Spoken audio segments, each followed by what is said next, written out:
Hi guys, I'm back again with another review. This will be the Amazing Spider-Man 1 Hot Toys figure movie masterpiece. I've had this for quite a while, but I haven't got around to reviewing it. I thought, seeing as I've had my other Spider-Man now for about a week, I figured I'd do a Spider-Man day and give you 2 reviews in the one day. So let's crack on to packaging. Uh, After once you remove the lid, which looks like this, it's got embossed cobweb, so it's raised with battle damage picture of Spider-Man movie shot. And we get Hot Toys logo and movie masterpiece. I am reviewing this in my lounge room because my room is a bit too hot today. On the side of the box, we get 1/6 scale Spider-Man collectible figure MMS 179 with a picture of the actual product, which is the Hot Toys figure of Spider-Man. We do get that twisted staggered effect as well, carrying around the image inside of the box. And then on the other side we get Marvel.com, Spider-Man. Again, picture the figure saying 1/6 scale collectible figure, if my camera will focus. There we go. And bottom of the box still has the embossed cobweb as it carries around all over the box, and again on the top the Amazing Spider-Man. So that's top of the box out of the way.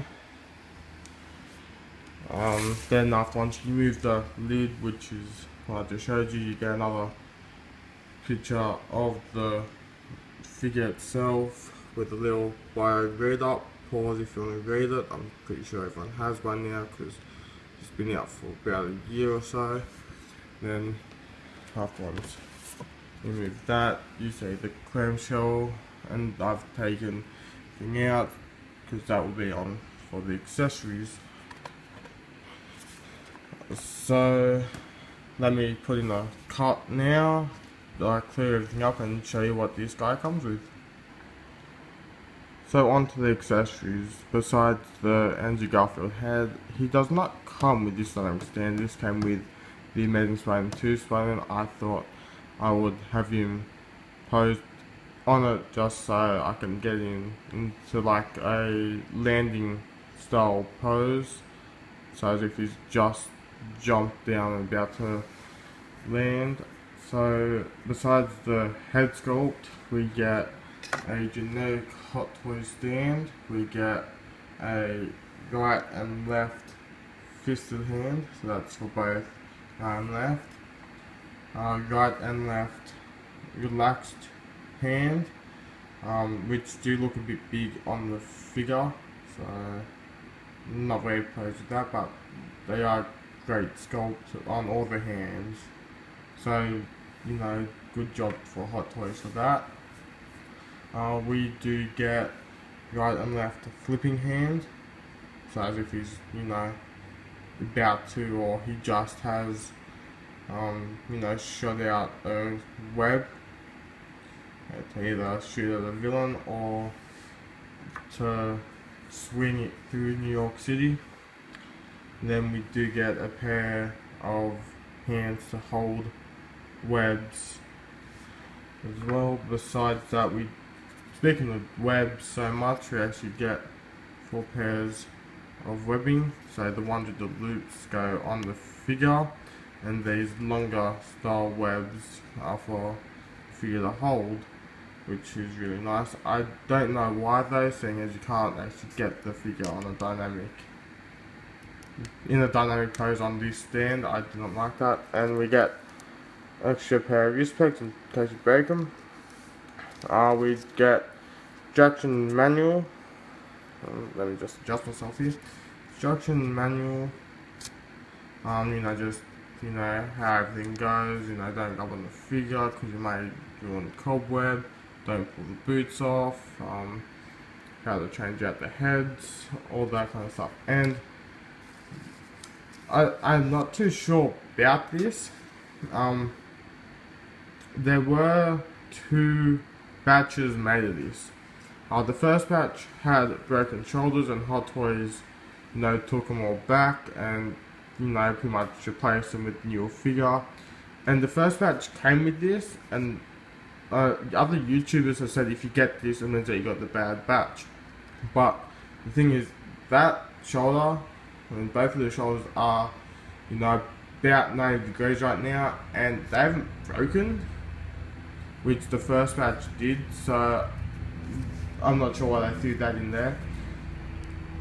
And also, here's a close-up of the Spider-Man head sculpt. And I'll show you, I'll go into a quick cut and show you what it looks like without the head off, because it's really interesting how it's not a ball joint, as we've gone with the black suit Spider-Man, which I did not get because they just gone into collecting Hot Toys. But I've had people say that they don't like the yellow eyes, and it's not as yellow as it's showing up on the camera here. Like it's kind of goldish, but not as gold as it's showing on the camera. And it's just like a single ball joint, to the head looks down that much, and I'll go into that when I talk about articulation. But it's not too bad of a head sculpt. I do like it. I've also had people complaining about the seam that runs down, and well, pretty much it's like that in the film anyway, because you do see him sewing up the his mask in the film, and it's also down there. People have complained, like, well, it's in the film, it's pretty screen accurate, and there is some texturing, as you can see. And also, they're supposed to get a head in there, and they've got to put the head in and then sew it all back up so it all fits, which makes sense because it's fabric, on the mask as well. It's not sculpted with plastic, but it does feel like there's a bald head in there per se. So I'll crack him onto another pose and talk about articulation, and then I'll cut, I'll stop the video there. Then I'll go on to my other review of the Amazing Spider-Man 2 and show you what they both look like now in my display cabinet. So I'll go into a cut now. Before I talk about articulation, I was going to show you what the heads look, well, what the neck peg looks like without the ball joint.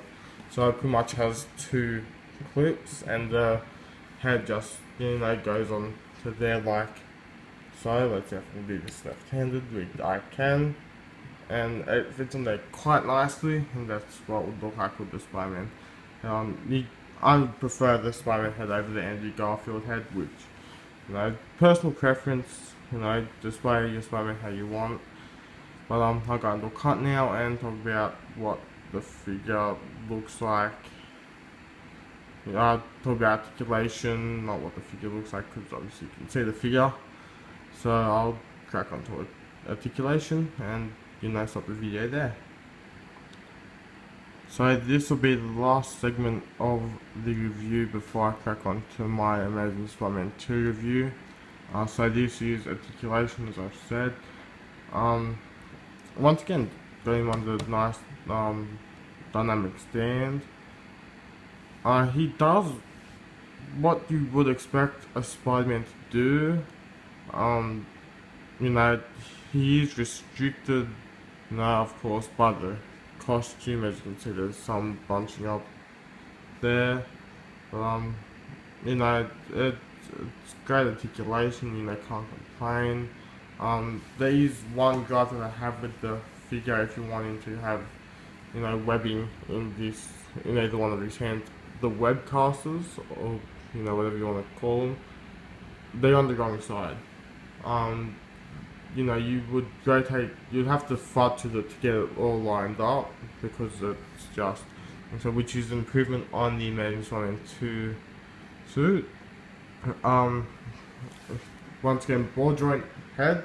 I'm not going to move it around because I don't have a tripod with me yet.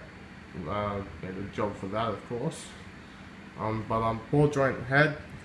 um, ball hinge shoulders, rotation, I believe in the elbow, I believe. Correct me if I'm wrong.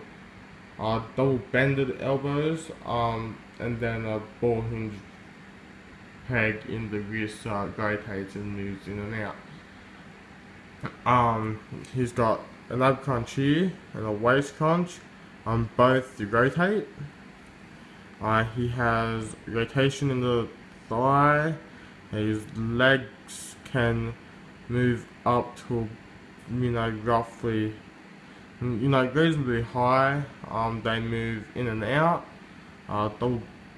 Double bend in the knee, and then rotation in the foot, forward and back, and side to side ankle pivot.